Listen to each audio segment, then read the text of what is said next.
Hello, I'm Corinne. I'm a Feng Shui consultant, and in this video, I'm going to cover Feng Shui basics for the bedroom.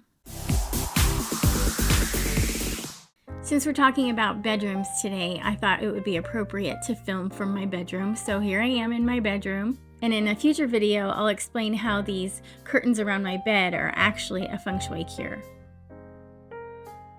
Number one is the command position. The command position is basically positioning your bed in a way that you can see the door. In the command position, you should be able to see the main door to your bedroom so that no one can sneak up on you. So the command position leads me into number two, which is that the door does not align with the bed.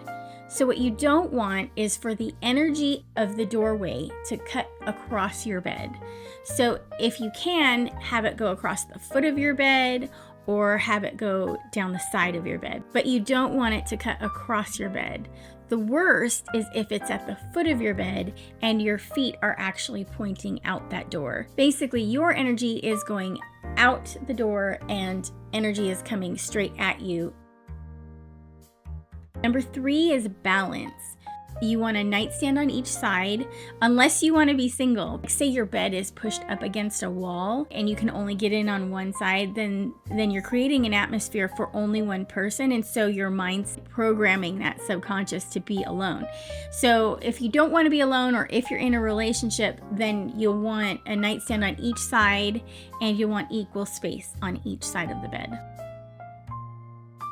Number four is to have your bed placed under a solid wall. So where your head would be, you want a solid wall behind you. You do not want a window because the energy from the window is coming straight down on you. And also, you don't want like somebody to break in through your window, and so you won't be able to get into a restful sleep because subconsciously you feel like you could be attacked. If it's unavoidable and you have to put your bed under a window, I suggest getting really thick, heavy curtains, like blackout curtains that you can close at night, and that will help you feel safer at night and you'll be able to get into a deeper sleep. Sometimes people want to put their bed at an angle, and I don't recommend that because you don't have that solid wall, that solid support when you're sleeping, and you kind of have this like detached feeling and you don't really feel secure. A long time ago, I remember I wanted a walk-in closet, but I couldn't have one, so I created this like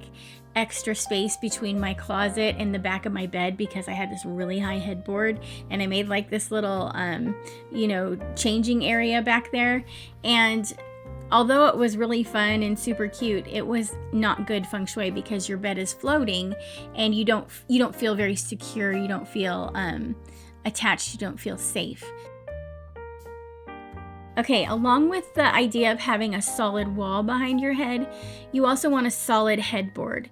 You don't want slats, you don't want bars, you want a solid headboard, whether that's like solid wood or one of the padded headboards like this one. Let's go to number 6, and that is to not have anything heavy over your head, whether that's shelving with like plants or books or knickknacks. You don't want anything like that over your head, or sometimes there's like a beam. You don't want a beam over your head because what happens is the energy will come towards that beam and come straight down on you, and it just hits your body. I know it sounds woo-woo, but it's true. The energy will hit it and come down. It's called Sha Qi in Feng Shui, and that goes for like uneven ceilings as well. Like if you have like 2 different levels and you're under like the middle of it where one part is higher and one part is lower, or if it goes at an angle, say your head is like, say the stairs are above you and your head is right here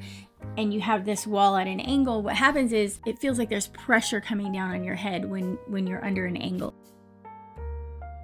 Number 7, I get the biggest reaction from when I say no electronics. People usually laugh because they can't comprehend getting rid of the electronics in their bedroom. Most people have a TV, they have computers or laptops or, phones.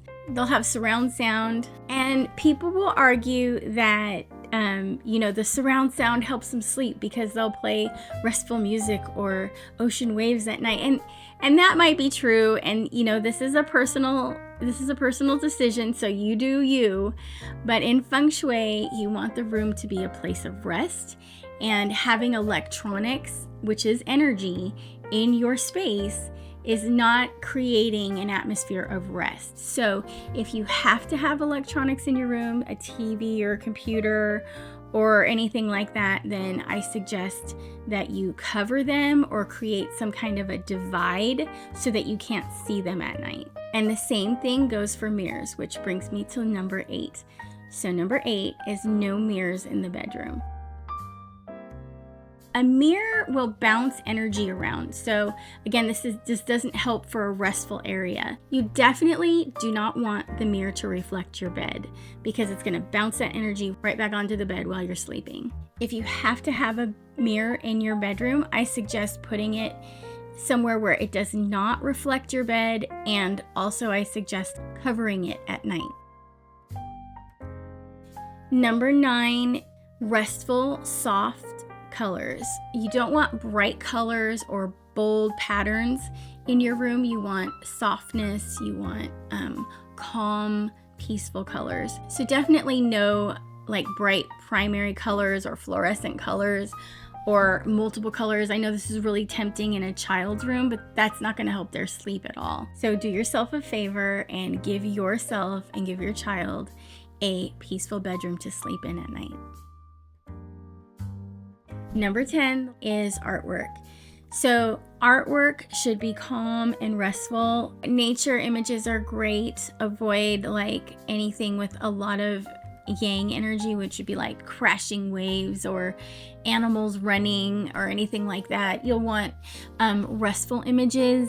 If you're in the master bedroom and you share it with your partner, or if you're single and you want to be in a loving relationship, make sure that the images in your bedroom reflect love and partnership and balance and harmony and all of those good things, because you spend most of your time in the bedroom, and everything in the atmosphere of your bedroom has a huge influence on your psyche, on your subconscious, on your nervous system.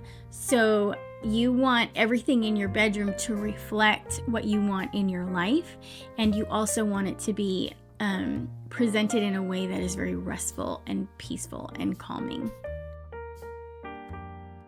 I was a wushu instructor for about 10 years. Wushu is kung fu, basically. And I used to have my weapons.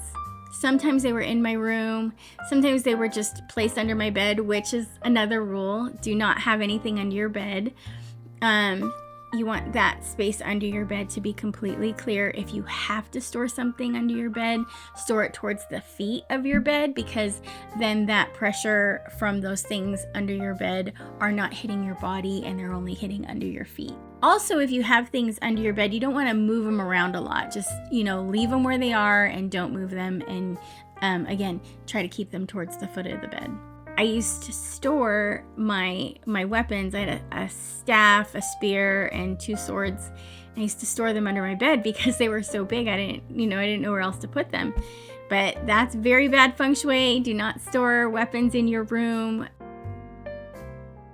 I also used to have like a sword rack, and I hung my swords on the rack. You don't want to do that. You don't want weapons, especially in your bedroom. Displaying weapons in general is bad feng shui. So if you have to store weapons, I would store them somewhere enclosed, and preferably in like a metal sector, which would be the northwest or west part of your house.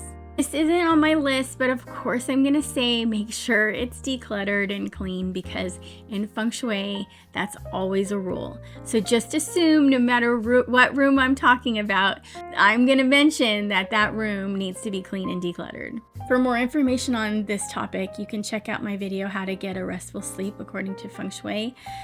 And also my video on testing your feng shui intuition. It talks about furniture arrangement, furniture placement, and part of that video has to do with the bedroom.